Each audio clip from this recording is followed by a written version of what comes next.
Hola, buenas, pues muchas gracias a todos por venir, buenas tardes.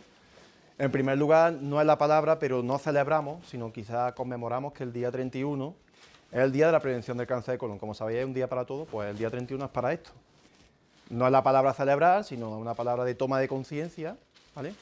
Y, hombre, obviamente no lo vamos a hacer un domingo, sino vamos a hacerlo por lo menos lo más pegadito posible, casi un viernes por la tarde, ¿vale? Y después, por otro lado, también me gustaría hacer mención a la parte del equipo, las personas que restan por estar aquí. Somos solamente una pequeña parte de la gente que nos dedicamos a esto y gente, por ejemplo, de enfermería, administrativos, directores médicos, gerentes, gente que nos falta, pues que también están aquí con nosotros también, ¿vale?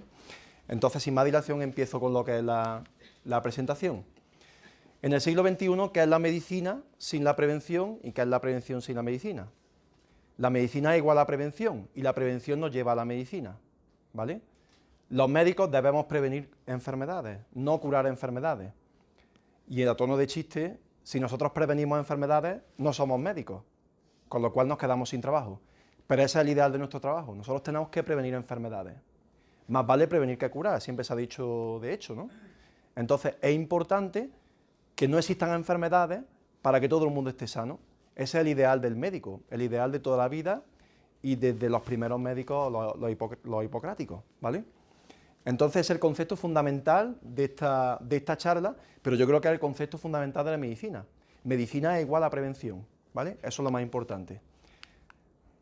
De hecho, se nos contaba en la facultad una pequeña historieta sobre la cual cuando hay una curva peligrosa suele haber muchos accidentes. Entonces, ¿qué pueden hacer políticos y demás? Pues lo primero es poner un hospital en esa curva.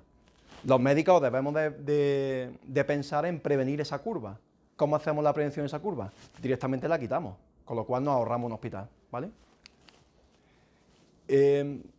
Dos o tres conceptos claves que son esenciales en todo esto. Primero, hablamos de cribado, pero no sé cuánta gente de aquí sabe lo que es un cribado. Pues una criba es lo que hacen los albañiles cuando están haciendo lo que es el hormigón, ¿vale?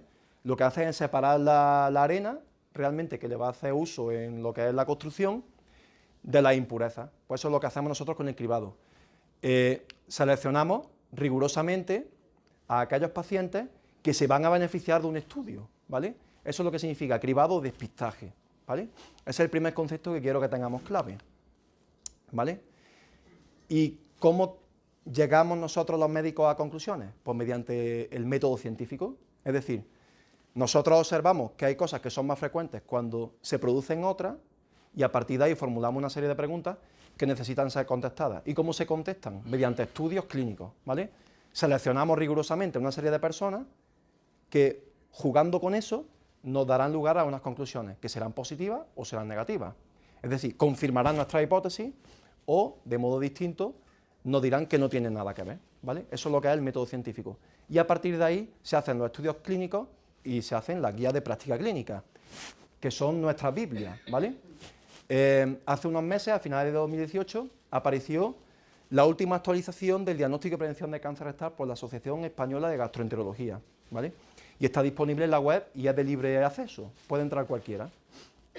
Entonces, básicamente se reúnen muchos sabios en la materia a nivel español, porque hay guías por todo el mundo, pero nosotros hablamos de las nuestras porque son igual de válidas, y ellos dictaminan cuáles son las mejores maneras, la mejor forma de proceder sobre esta materia, que es la prevención del cáncer de colon, ¿vale? Pues empezamos. Un cribado está muy bien, pero ¿por qué un cribado y dónde hacemos el cribado? Pues un cribado tiene su razón de ser cuando hay una enfermedad que es un problema notable de salud, ¿vale? De hecho, no tenemos que fijarnos en todo lo que es diapositiva, pero quiero que os deis cuenta en la primera frase. En España, globalmente, el cáncer de colon, globalmente, es el cáncer más frecuente. Ya está, directamente. Es el segundo más frecuente en los hombres, detrás del de próstata, y es el segundo más frecuente en las mujeres, detrás del de mama. Pero si lo unimos todo, si lo concatenamos, vemos que es el cáncer más frecuente de la población española. El resto es interesante, pero no nos interesa, son solamente datos. No quiero que os quedéis con eso. Solamente que el cáncer de colon es el cáncer más frecuente globalmente, contando hombres y mujeres, ¿vale? Y también es importante que sabemos, conocemos cuál es el pico de edad a partir del cual el cáncer de colon y de recto en hombres y mujeres, que son los que representan estas líneas, y esto es la edad, a partir de los 50 años es cuando empieza a aparecer, es más frecuente el cáncer de colon. Eso es un dato que es esencial en todo esto, ¿vale? Porque será una de las medidas de control de riesgo, ¿vale? Segunda medida, segunda característica de por qué un cribado. Pues porque conocemos la historia natural. De hecho, si yo soy capaz de llegar a la base de enfermedad, puedo prevenirla, ¿vale? Pues aquí lo tenemos claro, sabemos qué ocurre. Porque hasta en un 70% de los pacientes sabemos qué es lo que nos va a ocurrir. Pero vamos a jugar al tema de conjuntos y subconjuntos que jugamos cuando éramos pequeños en clase, ¿vale? Todo lo que sobresale de la mucosa del colon se llama verruga o pólipo, ¿vale? Para que me entendáis. Puede ser el conjunto amarillo, ¿vale? Pero no todos los pólipos, ¿vale? No todos los pólipos son precancerígenos. Por ejemplo, puede haber pólipos benignos que no lleven a nada, pólipos benignos que en el futuro pueden llevar a un cáncer, o pólipos también que empiecen a ser malignos. Concepto, no todos los pólipos son aquellos que nos van a llevar a una enfermedad maligna. Solamente aquella porción de pólipos que se llaman adenoma, que es una característica histológica que se hace al microscopio, solamente aquellos que se llaman adenomas, insisto, son los que nos llevarán a cáncer. Entonces, tenemos que tener especial cuidado con estos que se llaman adenomas.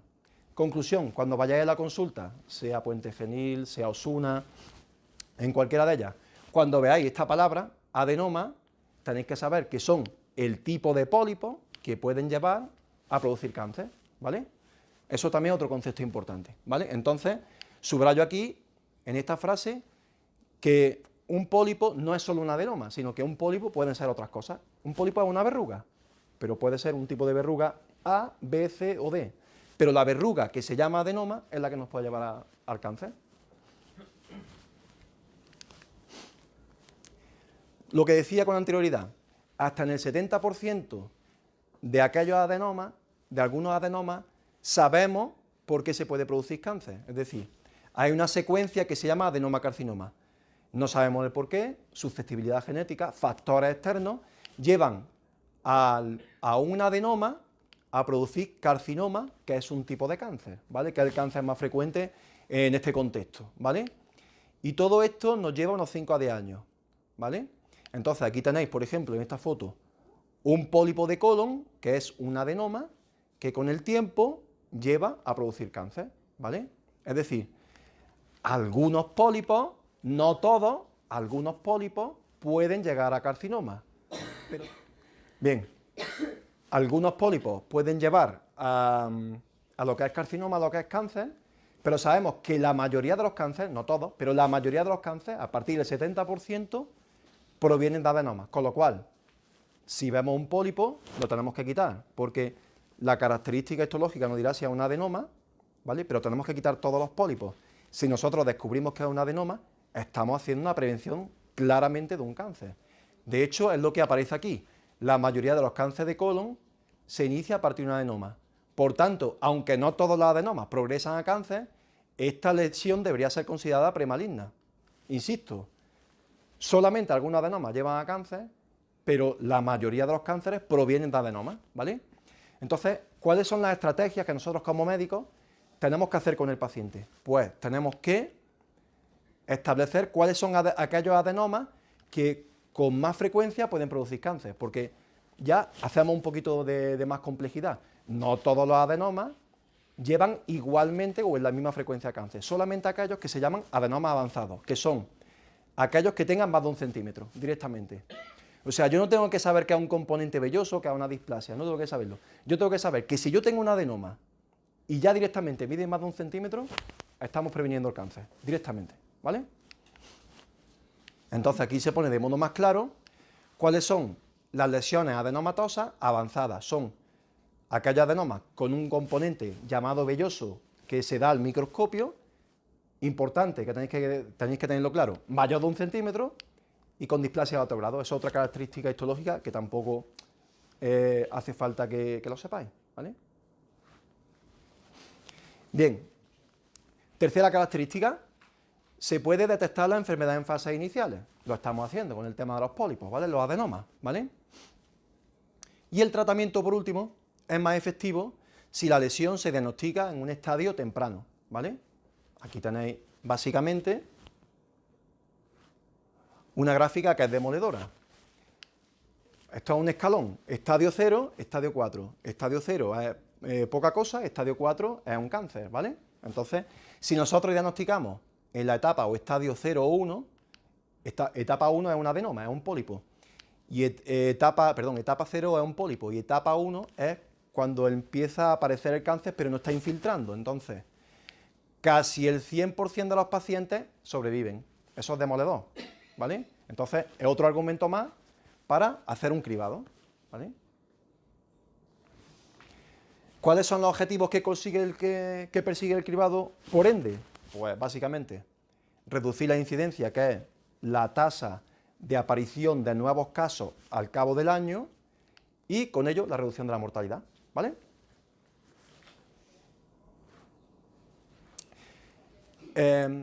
Con ello ya estamos en disposición de establecer un riesgo, porque claro, no todos los pacientes, por ejemplo, Juan, yo, pacientes de la tercera fila, de la cuarta, no tenemos el mismo grado de riesgo, con lo cual vamos a establecer qué pacientes tienen más riesgo y cuáles menos, ¿vale? Y así vamos focalizando un poquito más lo que es el cribado, ¿vale?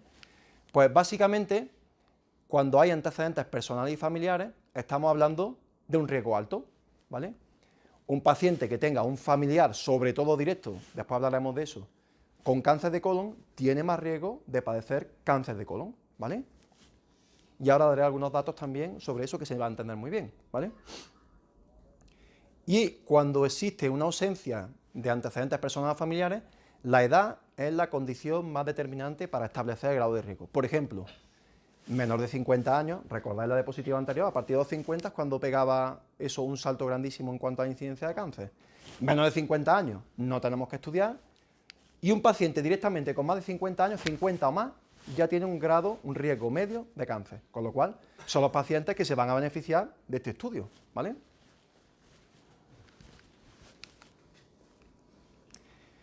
Efectivamente, aquí lo pongo un poquito más gráfico, lo que dice el algoritmo, que básicamente con factores de riesgo personal familiar pasa al riesgo alto, ¿vale? Y cuando existe negativa en este aspecto, la edad es la que nos marca el cribado poblacional o de riesgo medio.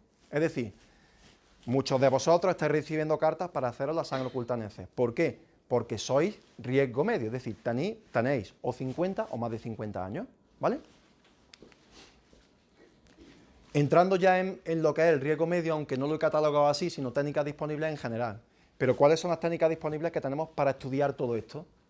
Y centrándonos en el riesgo medio. En primer lugar, la sangre oculta fecal mediante inmunohistoquímica. Esa es la que estamos recibiendo en casa, ¿vale?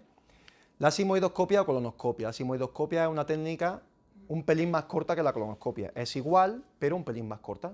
Solamente vemos la parte izquierda de lo que es el colon. La colonotac o colonoscopia virtual, de la cual hablará ahora Juan.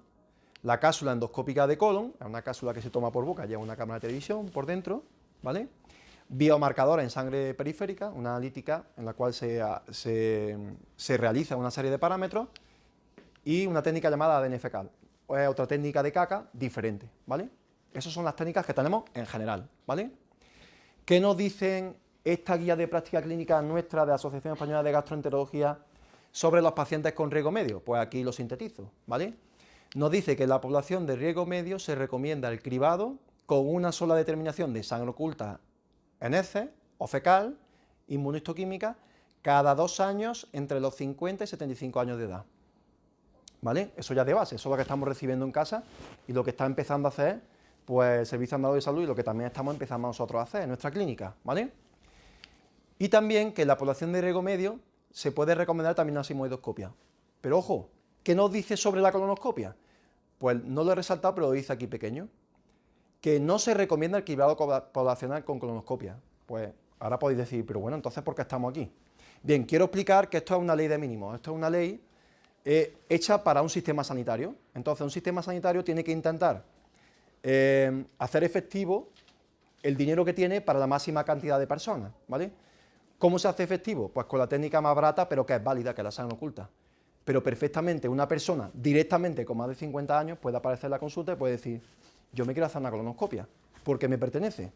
Pues efectivamente, tiene toda la razón del mundo. Pero en un sistema sanitario, a nivel global, no se contempla, o el médico puede ser más reticente. Eso es lo único que dice. Es decir, esta guía de práctica clínica es una ley de mínimos. Es decir, yo puedo cumplir estos mínimos, pero también puedo cumplir otros máximos, que es, por ejemplo, hacer una colonoscopia, ¿vale? En cuanto al riesgo medio, también me ha gustado también señalizarlo. Se aconseja concienciar a la población, es lo que estamos haciendo ahora, ¿vale? Básicamente. ¿Qué ocurre en otro orden de datos con las personas con riesgo elevado, ¿vale? Pues básicamente, en estas guías de práctica clínica de los últimos meses, en contraposición con las anteriores, ya no cuenta la edad a la cual el paciente o caso índice tuvo el cáncer de colon, por lo cual le aporta el máximo riesgo a sus familiares. Ya solamente cuenta el número de familiares de primer grado, es decir, padres, hermanos e hijos. Es decir,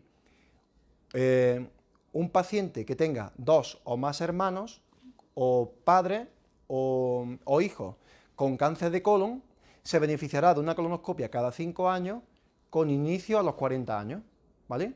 Ya solamente nos fijamos en el número de familiares de primer grado. Mientras que cuando hay solamente un familiar de primer grado, entraría dentro de lo que es el cribado de riesgo medio, que es cribado poblacional, ¿vale? Eso antes no era así, hasta hace unos meses no era así. Hasta hace unos meses casi que solamente con un familiar de primer grado directamente se hacía colonoscopia. Pero vuelvo a insistir, esto es una ley de mínimo. Esto también depende de las preferencias del paciente. Si el paciente quiere hacerse una colonoscopia, primero está en su derecho y segundo, va a estar bien estudiado. Insisto, esto es una ley de mínimo, pero los nuevos estudios clínicos lo que hacen es señalizar o poner en énfasis que ya solamente con 2 familiares directamente de primer grado se debe hacer una colonoscopia a nivel global en un sistema sanitario. Pero insisto, es una ley de mínimo, ¿vale? Efectivamente, según estos 3 autores, existe una mayor probabilidad de cáncer de colon cuantos más familiares de primer grado hay. Fijaros, este autor, Butterworth, que cuando hay 3 o más familiares de primer grado afectos de cáncer de colon, el paciente familiar tiene hasta casi 9 veces más posibilidades que el resto de la población de padecer un cáncer de colon, ¿vale? Entonces, voy al extremo mayor, pero voy al más pequeño. Quiero que veáis que solamente cuando hay un familiar de primer grado, independientemente de la edad, tiene aproximadamente 2 veces más posibilidades que el resto de la población de padecer cáncer de colon. Con lo cual, entonces, como si tiene un familiar que sea un tío, por ejemplo, ¿qué riesgo hay de...? pues estamos aquí, ¿vale? Cuando dice familiar... Tío, familiar de segundo grado, tío, ¿vale? Entraría dentro del cribado poblacional. Esto es lo que dice esta guía de práctica clínica. Pero insisto, eso es una ley de mínimo, ¿vale? ¿Qué posibilidades tienes cuando es un tío de contraerlo, el caso de colon? Hombre, no lo sé, pero sí es verdad que es mayor. No sé el dato de si es 1,15 o es, pero tiene más posibilidades. También podría tener yo derecho a hacerme... Entonces, bueno, Sí, todo el mundo lo tiene, como has dicho, pero ya si tienes esto en tu sí, claro. historia, Claro. tu familia... De esto se trata y ahora voy a hablar a colación de lo que me preguntan. Este es el sentido de la consulta monográfica de prevención de cáncer de colon, ¿vale? Estudiar, hacerle un traje de desastre a cada paciente y a cada familia para decir, sus hermanos tienen que hacerse una colonoscopia o es recomendable que se haga una colonoscopia a partir de tanta edad. Sus tíos, por ejemplo, sus primos se pueden hacer colonoscopia, pueden venir a la consulta para que lo estudiemos. Su padre puede estudiarse o su hijo debe estudiarse a partir de los 40 años, ¿vale? Este es el sentido. He intentado hacer la casa desde los cimientos hasta llegar al tejado. Y este es mi tejado, ¿vale? Hacer una consulta monográfica, establecer una consulta monográfica en el cual estudiamos pormenorizadamente al paciente y a la familia en la clínica, ¿vale? Entonces, por último, solamente quiero que os llevéis 3 ideas a casa. Importante. Quiero ser pesado con la prevención, ¿vale? La prevención es la medicina actual. La medicina sin prevención no es nada. Y todos debemos ser preventivistas. Es decir, debemos de quedarnos sin trabajo, ¿vale? Que si conocemos la base de enfermedad, como hemos visto anteriormente, podemos realizar una actitud preventiva y por último, que claramente salva vidas. Con lo cual, pues, muchas gracias a todos, ¿vale?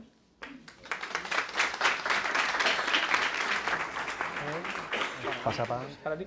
Bueno, mi presentación es bastante más corta y simplemente aclarar un poco cuál es el sentido de la radiología en el diagnóstico precoz del cáncer de colon, ¿no? El diagnóstico precoz es fundamentalmente del especialista del aparato digestivo, pero en ocasiones se nos pide un apoyo en el diagnóstico, ¿no? Entonces, básicamente los métodos de imagen con los que podemos ayudar son el enema opaco con doble contraste o la colonoscopia portátil o colonoscopia virtual.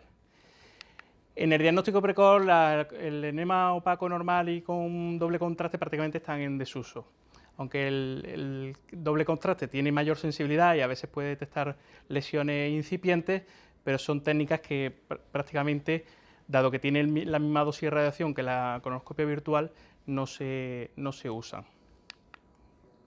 Bueno, estas son imágenes de cómo se reconstruye el colon en 3D o cómo podemos hacer la navegación endoluminal durante la exploración. Esa es la imagen del interior del colon, que es similar a la que ve el digestivo cuando hace una colonoscopia normal. Entonces, ¿qué es la colonoscopia virtual o la colonoscopia portátil? Pues es un tipo de examen radiológico que emplea la modalidad de imagen por TAC de última generación para obtener una visión interna del colon. Este examen, en condiciones adecuadas de preparación y con equipo de última generación, pues permite encontrar pólipos o lesiones clínicamente significativas con una sensibilidad similar a la que obtiene la colonoscopia virtual. La duración de la prueba, pues prácticamente es de 15 o 20 minutos si todo transcurre con normalidad y no hay ningún tipo de complicación. Y la colonoscopia virtual pues explora el intestino grueso sin necesidad de ingresar pacientes, ni sedarlo, ni anestesiarlo. Bueno, esto es un equipo como el nuestro, donde realizamos la colonoscopia virtual. Bueno, ¿cuándo está indicada? Bueno, pues en algunos lugares, pues está dentro del protocolo de detección de pólipos en el colon, como parte del programa de detección precoz o lesiones precursoras. Se emplea también en pacientes pues, con riesgo clínico elevado, pues, con condiciones clínicas que puedan suponer pues, complicaciones durante una colonoscopia normal por tema de la sedación, pacientes por ejemplo con dificultades respiratorias, de edad avanzada o con tratamiento anticoagulante. Cuando después de haberse realizado una colonoscopia, el digestivo, pues el médico digestivo no ha explorado completamente el colon pues, por dificultades mecánicas, ya bien porque sea demasiado largo el colon o porque haya un tumor que permita ver el colon completamente por dentro, y entonces nosotros exploramos el resto del colon por ver si hay alguna otra lesión concomitante a la que está en estudio. Y luego en ocasiones como planificación prequirúrgica para ayudar al cirujano. ¿Cómo se realiza? Bueno, pues se realiza pues, después de limpiar el colon durante unos días con una preparación especial. El paciente se acuesta en la mesa de exploración de la máquina que hemos visto antes, se mete una pequeña canulita en el recto, se hincha una especie de globito y se dan una serie de insuflaciones para distender todo el colon y que nos permita luego una navegación para la colonoscopia virtual por dentro del colon, ¿no? Una vez que se ha rellenado el colon completamente de aire, pues, bueno, pues como las exploraciones de TAC normal, el paciente se le pide que aguante un poco la respiración, se adquiere la imagen y luego se vuelve a repetir la exploración con el paciente boca abajo para ver la otra parte del colon, ¿no? Bueno, la preparación, pues la misma que se usa en la colonoscopia normal, que son con laxantes, días de antes, en ayuna 24 horas, y luego pues existen diferentes fármacos porque se usan que pueden ayudar, como el polietilenglicol o el fosfato monosódico. Y luego además se da una pequeña cantidad de contraste oral que nos ayuda a teñir lesiones verdaderas de las que no son verdaderas. Si a veces, o sea, nos ayuda a distinguir lo que es restos fecales de pequeñas lesiones polipoideas. Bueno, ¿qué ventajas tiene frente a la colonoscopia virtual? Pues bueno, alguna ventaja tiene. Es un procedimiento que no es invasivo, porque solamente se pone la cánula rectal y se le da la insuflación de aire, no requiere sedación, es un procedimiento relativamente rápido y tiene una sensibilidad diagnóstica para pólipos similar a la de la colonoscopia tradicional. ¿Inconveniente? Pues algún inconveniente tiene. El tema de la radiación, intenta minimizarse la radiación, aunque con equipos y con protocolo de baja radiación, pero siempre tiene más radiación que hacerse una colonoscopia normal. No permite, si vemos algún hallazgo anómalo, hacer una biopsia o hacer una polipectomía. Si vemos un pólipo, pues tiene que pasar por el digestivo para que quite ese pólipo el análisis. Tiene una menor sensibilidad para pólipos entre 5 y 10 milímetros y luego no permite distinguir las características de la mucosa ni el patrón mucoso que se pueden dar en otro tipo de enfermedades que no son el cáncer o los pólipos colorectales. Si, por ejemplo, una enfermedad de Crohn o una colitis inflamatoria, pues podemos no verla en un TAC si el hallazgo no es muy grosero. Bueno, estos son algunas series de imágenes donde nosotros hemos adquirido las imágenes de todo el cuerpo con el colon distendido. Habíamos hablado de que había que insuflar el colon con aire, entonces se distiende el colon y eso nos permite con un software navegar por dentro y vemos las imágenes del colon con su austra y tal. Y si hay algún tipo de pólipo como es aquí, pues ya lo hemos detectado, ¿no? Aquí vemos un pólipo dentro del colon que estaría ahí y ese es el pólipo luego en la colonoscopia normal. Entonces esto pues nos ayuda en el diagnóstico del cáncer, en el diagnóstico precoz o en el diagnóstico de pólipos, adenoma y lesiones precancerosas, que como ha hablado mi compañero. Ya está, no tengo mucho más que añadir y simplemente, bueno, nosotros somos la técnica de ayuda al compañero, al aparato digestivo, cuando él cree indicada otro tipo de exploración que no es la colonoscopia normal. Doctor, pero si en esa prueba que te están haciendo de un pólipo, ¿lo puedes quitar en No, eso he dicho yo, que no. Es una de las desventajas. Se hace el diagnóstico, pero no se quita el pólipo durante la exploración. Tendría que pasar igualmente por la colonoscopia normal. Sin embargo, si la exploración es normal y no hay ningún pólipo, pues no hay que pasar por la endoscopia. Buenas tardes a todos. Ella es Rosa, mi compañera, yo soy Miriam, somos las enfermeras de la Clínica Parejo y Cañero. Y voy a hablar sobre la detección de sangre oculta en heces, que seguramente todos lo habréis escuchado. Como su nombre indica, hablamos de sangre oculta porque a simple vista en las heces no vamos a ver la existencia de sangre, ¿vale? La presencia de sangre oculta en heces significaría que está habiendo un sangrado a nivel del tubo digestivo. Ese sangrado puede ser por diferentes motivos.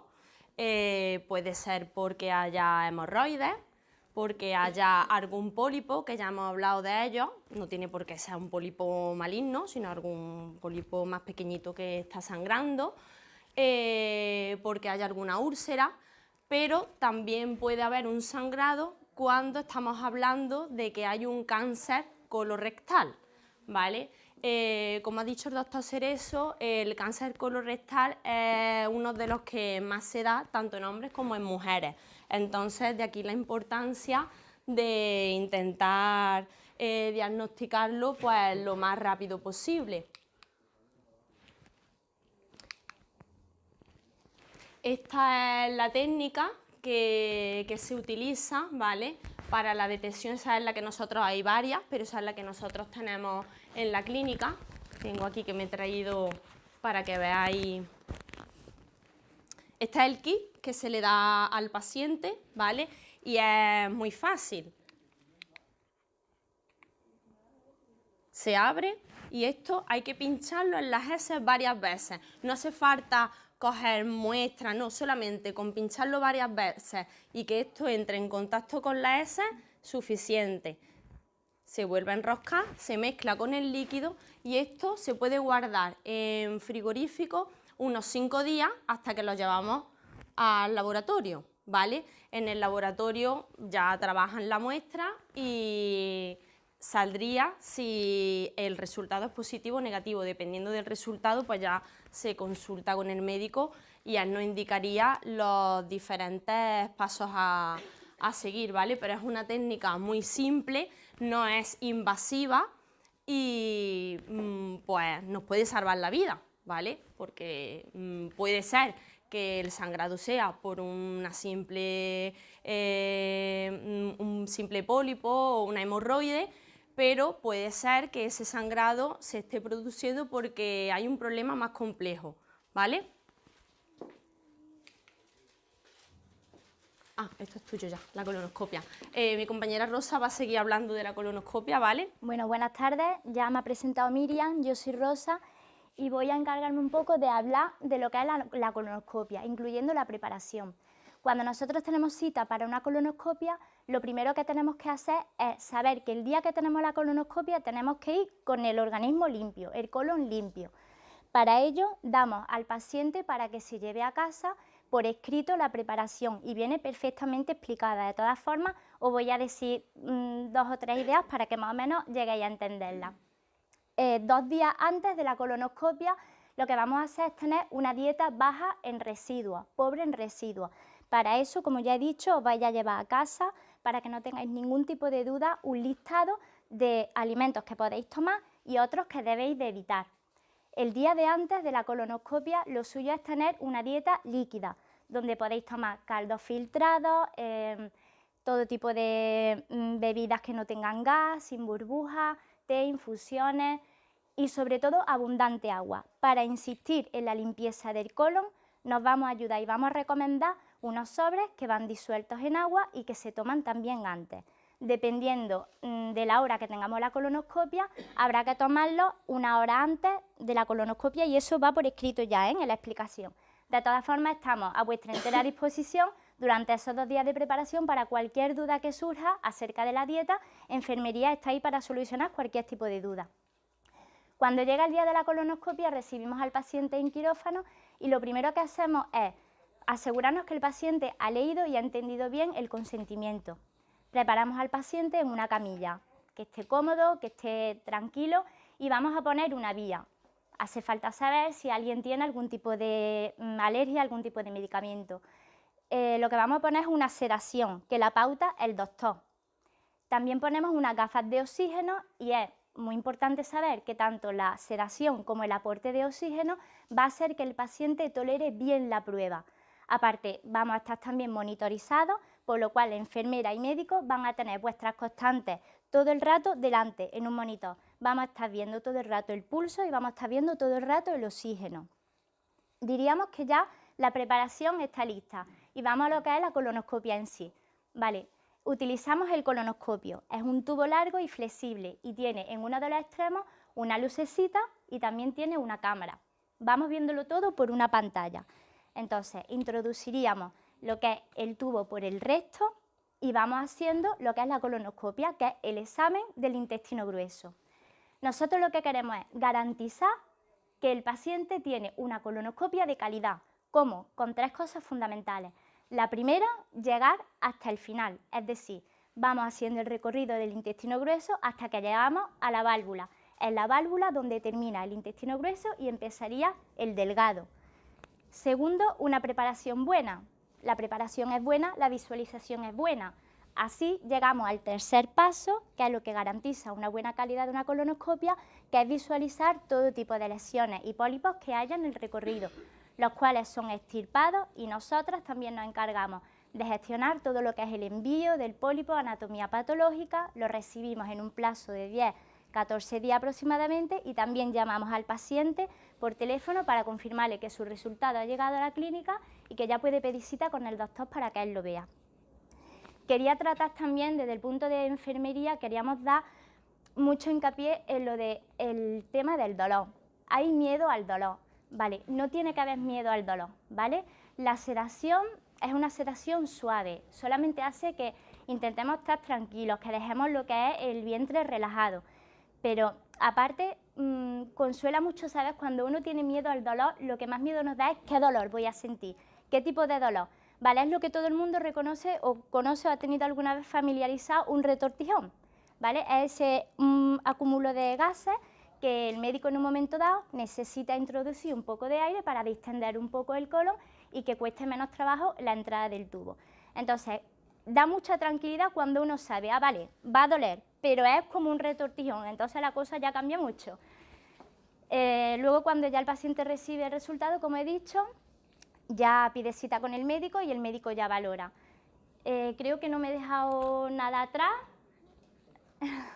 Esas 3 cosas súper importantes para confirmar la calidad de la prueba, y cualquier duda que tengáis, pues estamos para solucionarla. Se ha quedado todo muy claro, ¿no?